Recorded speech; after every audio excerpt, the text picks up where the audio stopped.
everyone. Welcome again to another episode of tax training. And our discussion today is about how to answer the new business registration questionnaire, RMC 73-2021. This is in relation with the new business registration portal na available na po sa BIR. Ito yung tinatawag natin na online registration. Now, it is very important na alam nyo paano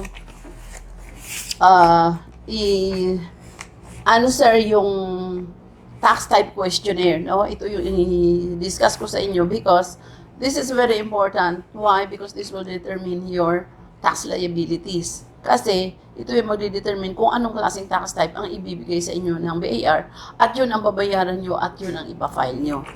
So very important po ito. Okay, so this is under RMC or Revenue Memorandum Circular 73-2021 at ito po yung mga questions na kailangan sagutin ninyo and then i-submit ninyo sa email kasama doon sa application na registration ninyo, and that application for registration ay nasa kabilang video naman po yon at explain sa inyo ni Harry. Paano kayo makapag-avail ng online registration using the new business registration portal po ng BIR. That is through email. No? Okay.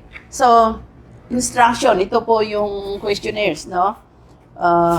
Nakalagay dito sa taas, taxpayer registered name, and then the date. And then the instructions.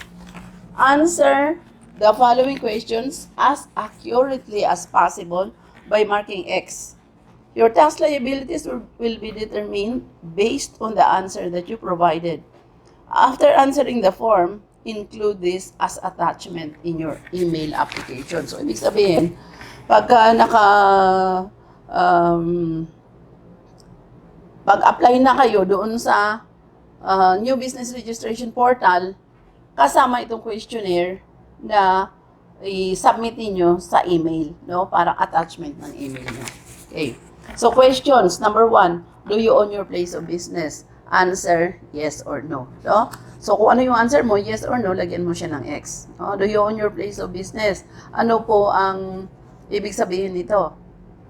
Kung ikaw ba yung may-ari ng place mo? So, ibig sabihin nun, hindi ka na nagre-renta. So, this is in connection with question number 2. Question number 2 is, are you going to rent your place of business? No? Ang answer dyan is yes or no. So, anong gagawin mo? No? So, lagyan mo ng X, either yes or no. At ano yung implications nun? Pag nag-answer ka ng yes, so you are renting the place, subject ka ngayon sa expanded withholding tax ng rental na 5%. No? So, pag nag-answer ka naman ng no, ibig sabihin, yung number 1 mo, ikaw yung may-ari ng place of business mo. Kasi, ilagay mo dyan na no, tapos yung number 1, no din. So, anong implications noon? Magulo, no? So, you have to explain. Number 3, are you a non-stock non-profit organization? Bakit non-stock non-profit organization? Kasi ang non-stock non-profit organization under Section 34H is exempt from income tax. So, anong ibig sabihin? Kung non-stock non-profit ka, wala kang income tax na tax type. No? Number 4, in relation with number 3, does your income inure to the benefit of officers or members? In relation to question number 3, kung non-stock non-profit organization ka. Okay, sinabi mo sa number 3, yes. Pagdating sa number 4, nag-yes ka pa rin, subject ka na sa income tax. No? Pag nag-yes ka doon sa number 3, hindi ka subject sa income tax. Pag nag-yes ka sa number 4, magiging subject ka na sa income tax. Bakit? Kasi ang sabi sa non-stock non-profit corporation, no income shall inure to the benefit of the member. Nag-answer ka ng yes dito sa number 4, di siyempre, mas subject ka ngayon sa income tax. No? Kaya careful po. Very important po itong questionnaires na to because this will determine your tax liabilities. No? Number 5, do you intend to hire the services of a professional, contractor, consultant, or other similarly situated accountant, lawyer, security services, talents? Ano itong mga ito? Subject to expanded withholding tax. So, anong ibig sabihin yan? Meron kang expanded withholding tax na tax type. Kailangan mong mag-withhold. No? At anong rate ng withholding nito? Iba-iba. Tingnan nyo yung 0619E. No? Number 6, do you intend to hire employees? No? Pag nag-answer ka dyan ng yes, magiging subject ka ngayon sa withholding tax on compensation. Pero depende yon. In relation to question number 7, do you plan to employ someone on the minimum wage? Why? Because someone on the minimum wage is not subject to withholding tax. So wala ka pa rin withholding tax on compensation. Number 8, do you intend to provide your supervisors and managers friends benefits in addition to basic salaries such as housing expense account, car or vehicle or any kind household, personal, foreign travel, and others? Ano to? Friends benefits. Pag nag-answer ka dito ng yes, meron kang final tax on friends benefits. Number 9, do you expect to pay royalties, interest, prizes, winnings, dividends, grants, profit remittances, or non-resident alien or non-resident foreign corporation? No? So, magbabayad ka daw ba ng royalties, interest, prizes? Ano to? These are passive income subject to final tax. So, lalagyan ka ngayon ng final tax na tax type. No? Number 10. Ito yung mahaba-haba at saka marami. No? Number 10. Are you going to engage in VAT-exempt transactions as enumerated under Section 109 of the Code, Tax Code ito as amended? Ito yung CTRP pa, Comprehensive Tax Reform Package Program ng BIR. Ito yung Republic Act 8424. No? Kasi hindi naman ito binago ng create law at saka ng train law. Please select appropriate checkbox below. Okay. First box. Sale or importation of agricultural and marine food products in their original state, livestock and poultry of a kind generally used as or yielding or producing foods for human consumption and breeding stock and genetic materials therefore. So pagka ito yung transactions mo, then exempt po kayo sa VAT. No? Hindi kayo subject sa VAT. Sale or importation of fertilizers, seeds, seedlings, and fingerlings, fish, prawn, livestock, and poultry feeds, including ingredients, whether locally produced or imported, used in the manufacture of finished feeds, except specialty feeds. Bakit except specialty feeds for racehorses, fighting cocks, aquarium feeds, zoo animals, and other animals generally considered as pets? Kasi luxurious items na po sila subject sa VAT. No? Kaya nga exception sila dito sa box na to. Importation of personal and household effects belonging to the residents of the Philippines returning from abroad and non-resident citizens coming to resettle in the Philippines, provided that such goods are exempt from customs duties under the Tariff and Customs Code of the Philippines. So, sino unang magdedetermine kung exempted ba siya? The customs. No? Kasi ito, imported goods to, dadaan to sa customs. Next box, importation of professional instruments and implements, tools of trade, occupation or employment, wearing apparel, domestic animals, and personal and household effects belonging to persons coming to settle in the Philippines or Filipinos or their families and descendants who are now residents or citizens of the countries. Such parties hereinafter referred to as overseas Filipinos in quantities and of the class suitable to the profession, rank, or position of the persons importing said items, no? For their own use and not for barter or sale, accompanying such persons or arriving within a reasonable time, provided that the Bureau of Customs may, upon the production of satisfactory evidence that such persons are actually coming to settle in the Philippines and that the goods are brought from the former place of abode, exempt such goods from payment of duties and taxes. Provided further that vehicles, mga sasakyan, vessels, aircrafts, machineries, and other similar goods for use in manufacture shall not fall within the classification and shall therefore be subject to duties, taxes, and other charges. So ito yung mga galing sa ibang bansa ng mga Filipinos and then bumalik dito sa Pilipinas. No? Exempted yung kanilang dala-dala ng mga goods, pero depende yun sa class suitable to the profession. Kasi kung domestic helper ka lang naman, tapos pagbalik mo dito, magdala ka ng mga kotse, mga yate, aircraft, machineries, parang hindi ka panipaniwala. No? So, depende sa class suitable to the profession, rank, or position ng persons importing said items. Kasi ako may nakakilala ako na sa IMF sila nagtatrabaho. Pagbalik nila dito, ay dala-dala sila mga luxurious cars just like Mercedes-Benz, no? Ang mahal-mahal niyan. Pwede, kasi highest ranking sila dun sa taas yung rango nila sa IMF, so can afford. No? So depende sa class suitable to the profession, rank or position of the persons importing the items. Next, services by agricultural contract growers and milling for others of palay into rice, corn into grits, and sugarcane into raw sugar. Ito yung mga millers, no? Millers. Ito yung mga nagpo-process ng mga agricultural products. So, hindi rin po sila subject sa VAT. Educational services rendered by private educational institutions duly accredited by the Department of Education or DepEd, the Commission on Higher Education or the CHED, the Technical Education and Skills Development Authority or TESDA, and those rendered by government educational institutions. Ito, very specific po yung nakalagay dito. Yung hindi nakalagay dito will be subject to VAT. No? Kagaya kami, nagbibigay kami ng mga seminars. Hindi kami accredited ng CHED, hindi rin kami accredited ng TESDA. So anong nangyayari? Subject kami sa VAT. No? Just like PICPA. PICPA is also not accredited by CHED, by DepEd. So ang mga PICPA seminars are also subject to VAT. No?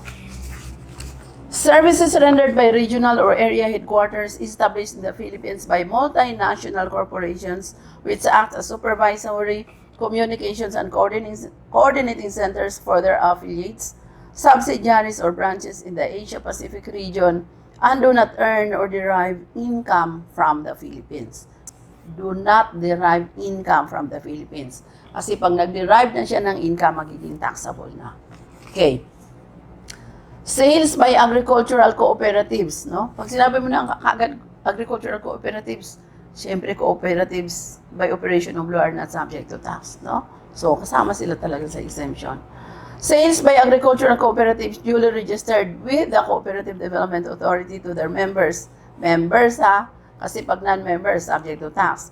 As well as sale of this produce, whether in its original state or processed form to non-members, their importation of direct farm inputs, machineries, and equipment, including spare parts thereof, to be used directly and exclusively in the production and or processing of their produce. I stand corrected. Kasi sinabi dito, basta agricultural products, tapos binenta sa members and also to non-members, no? Sa original state or processed form, exempt, no? Exempt siya. Sold to members and non-members. Gross receipts from lending activities by credit or multi-purpose cooperative duly registered with the Cooperative Development Authority. Yung lending activities, no? Ng multi-purpose cooperatives, hindi rin po subject sa VAT. Sales by non-agricultural, non-electric, and non-credit cooperatives duly registered with the Cooperative Development Authority, provided that the share capital contributions of its member does not exceed 15,000 pesos. Provided hindi nag-exceed na 15,000. Why? Kasi iba na ang usapan pagka nag-exceed na 15,000. And regardless of the aggregate capital and net surplus, ratably distributed among the members. No? Export sales by persons who are non-VAT registered. No? So, exempt din po sa VAT. Why? Non-VAT registered siya. Kasi kung VAT registered siya and then export sales, zero rated po tawag doon. No? At iba yung exempt sale sa zero rated sale. Pag zero rated sale ka, mayroon kang input tax na makiklaim pero wala kang mabayaran na output. Next box. Sale of real properties not primarily held for sale to customers or held for lease in the ordinary course of trade or business or real property utilized for low-cost and socialized housing as defined by Republic Act No. 7279, otherwise known as the Urban Development and Housing Act of 1992 and other related laws, residential lot valued at 1,500,000 pesos. So, ang lot, 1,500,000 pesos exempt pa rin sa VAT. And below, house and lot and other residential dwellings valued at 2,500,000 pesos and below. No? Pagka house and lot, 2,500,000 pesos, hindi po subject sa VAT. Provided that beginning January 1, 2021, the VAT exemption shall only apply to sale of real properties not primarily held for sale to customers or held for lease in the ordinary course of trade or business, sale of real property utilized for socialized housing, as defined by Republic Act No. 7279, sale of house and lot and other residential dwelling with selling price of not more than 2 million, provided that further that every 3 years thereafter, the amount herein stated shall be adjusted to its present value using the Consumer Price Index as published by the Philippine Statistics Authority. So kasi nagbabago yan. Lease of residential units with monthly rental not exceeding 15,000 pesos. So residential unit yan na not exceeding 15,000. Kasi pag commercial, kahit hindi yan abot ng 15,000 and the total is 3 million for 1 year, then subject sa VAT. Sale, importation, or lease of passenger or cargo vessels and aircraft, including engine, equipment, and spare parts, therefore, for domestic or international transport operations. Also, exempt din po sa VAT. Association dues, membership fees, and other assessments and charges collected by homeowners, associations, and condominium corporations. So, very clear na po ha. Kasi dati, ang condominium sinabject po sa VAT, ang condominium dues. Ngayon, talagang sinabi na po siya na exempt. Sale of gold to the Bangko Sentral ng Pilipinas, no? Exempt din po. Sale of drugs and medicines prescribed for diabetes, high cholesterol, and hypertension, also exempt from VAT. Medical, dental, hospital, and veterinary services except those rendered by professionals. Itong medical, dental, hospital, veterinary services, ito ay binibigay na serbisyo ng mga hospitals. Pero kung single professional ang o single proprietor na professionals ang bibigay ng serbisyo, subject po siya sa VAT, no? Kaya yung individual na doctor, subject po yan sa VAT. Transport of passengers by international carriers, also exempt. Importation of fuel, goods, and supplies by persons engaged in international shipping or air transport operations, provided that the fuel, goods, and supplies shall be used for international shipping or air transport operations. Services of bank, non-bank financial intermediaries performing quasi-banking functions and other non-bank financial intermediaries, di po subject sa VAT. Why? Kasi subject sila sa gross receipt tax. Sale or lease of goods or properties or the performance of services other than the transactions mentioned in the preceding paragraphs. No? And then yung last na box dito, I am not engaged in any transactions above. So, anong ibig sabihin yan? Inisa-isa nila yung exempt. Tapos, lagyan mo dito, I am not engaged in any transaction above. So, ano yung magiging transactions mo? So, magiging batable ka kasi hindi ka engaged din sa exempt. No? Okay, now let's go to question number 11. How much is your expected gross sales or receipt for the next 12 months? No? So, may mga boxes dito na 0 to 3 million. And then, above 3 million. So, dalawa lang pilian mo dito. No? Kung hindi ka abot ng 3 million, then you check the box na 0 to 3 million. So, anong implications niyan? Non-VAT ka. Pag above 3 million, meaning vatable ka, ang magiging tax types mo is VAT. No? Question number 12. If your gross sales receipts for the next 12 months period do not exceed 3 million, do you elect to be VAT registered? Yes or no? Ito, very careful kayo dito ah. Very careful kayo dito. Why? Kasi, ang VAT, sabi na natin, vatable ka pagka ang sales mo umabot na ng 3 million. No? Pero, pag hindi yan umabot ng 3 million and then your activities is vatable, pwede kayong mag-opt or pwede ninyong piliin na magiging VAT kayo kahit hindi kayo abot ng 3 million. Bakit? Because the registration for VAT is optional. No? So, pwede kang magpa-register kahit exempt yung activities mo, pwede kang mamili or gusto mo na magpa-register ka na VAT, i-register ka ng BR na VAT. But, ito naman, opt ka na, pinili mo na magpa-register ka ng VAT. Tapos na-realize mo na hindi pala maganda ang babat ako kasi wala akong input, ang laki ng mabayaran ko. So anong gagawin mo ngayon? Punta ka ulit sa BAR. I-change mo yung tax type mo from VAT to non-VAT. Hindi ka na papayagan ng BAR. Why? Kasi nasa batas, sa train law, na ngayon, 3 years, after registering as VAT, 3 years ka pa ulit pwedeng magpa-change to non-VAT. So, anong ibig sabihin niyan? Nakapako ka for 3 years sa option mo na VAT, hindi ka na pwedeng bumalik sa non-VAT. Kaya, be very careful po dito sa question number 12. No? Number 13. Are you going to engage in transaction of transport of passenger by international carriers? Yes or no? No? Number 14. Are you going to engage in a transaction of importation of fuel, goods, and supplies by persons engaged in the international shipping or air transport operations that used for international shipping or air transport operations? No? So, yes or no?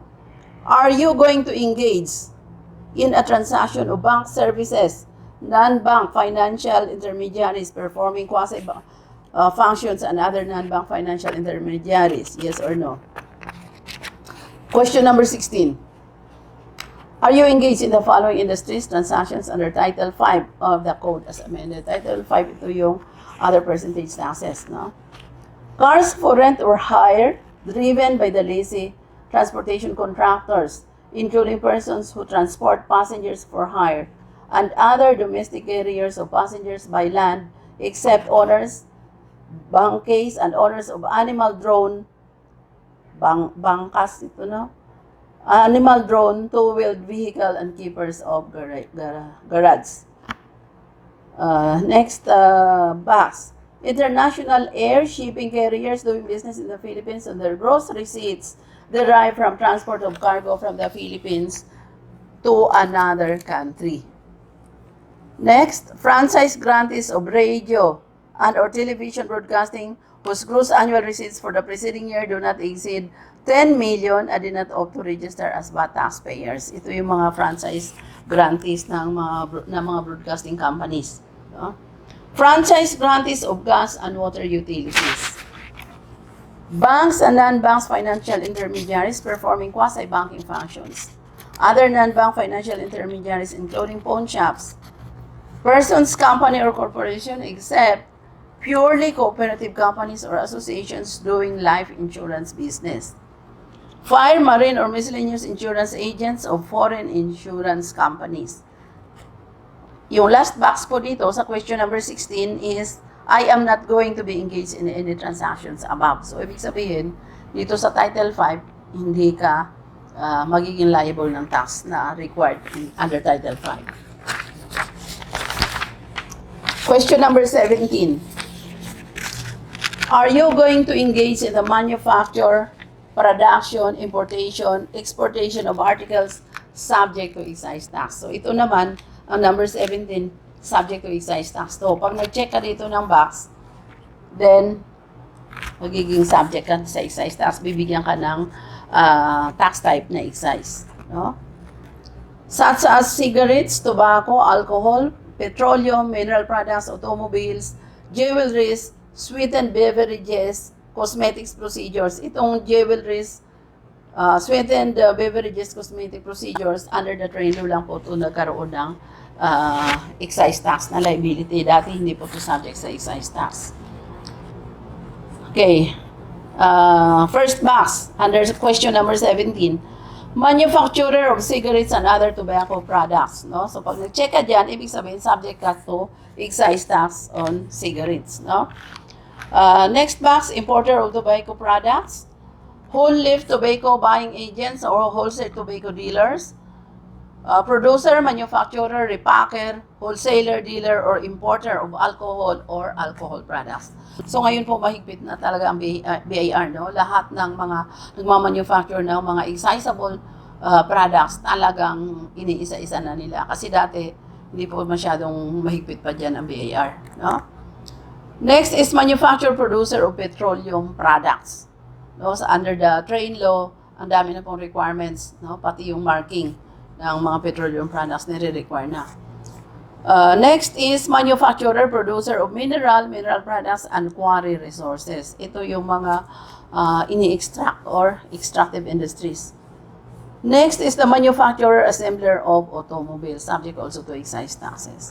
Manufacturer, producer, seller of non-essential goods such as jewelry, precious metals, perfumes, toilet, waters, yachts, and other vessels intended to pleasure or sports. Ito yung mga luxurious items, no?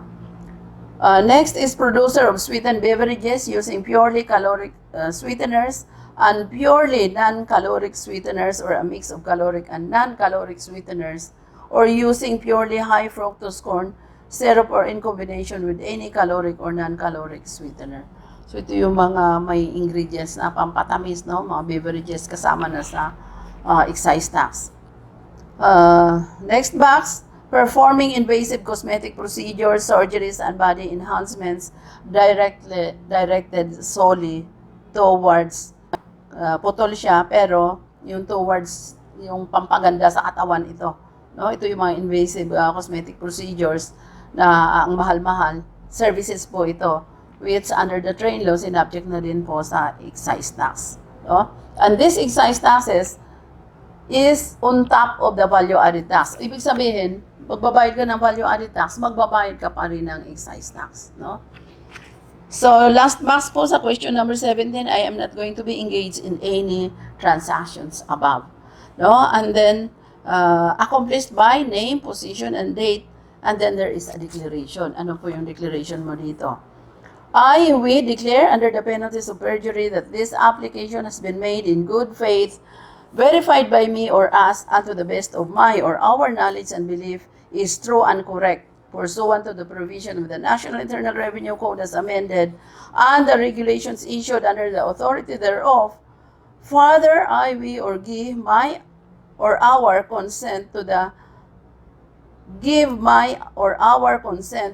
processing of my or our information as contemplated under the Data Privacy Act of 2012 or Republic Act number 10173 for legitimate and lawful purposes. So, accomplished by name, position, date. Wala pong nakalagay na signature, no? Si email ito. So, alam nyo naman yung online, hindi na kailangan ang signature. So, this is embodied under Revenue Memorandum Circular number 73-2021. At ito po mga questionnaires na to, ito po yung i-attach ninyo sa email nyo pag meron na kayong application ng registration ninyo online. No? So, yung tinatawag natin na new business registration or new biz portal, which is i-explain po ninyo, ihari sa inyo paano kayo magpasa, paano kayo mag-access ng application po. So with that, I would like to say thank you and good day everyone.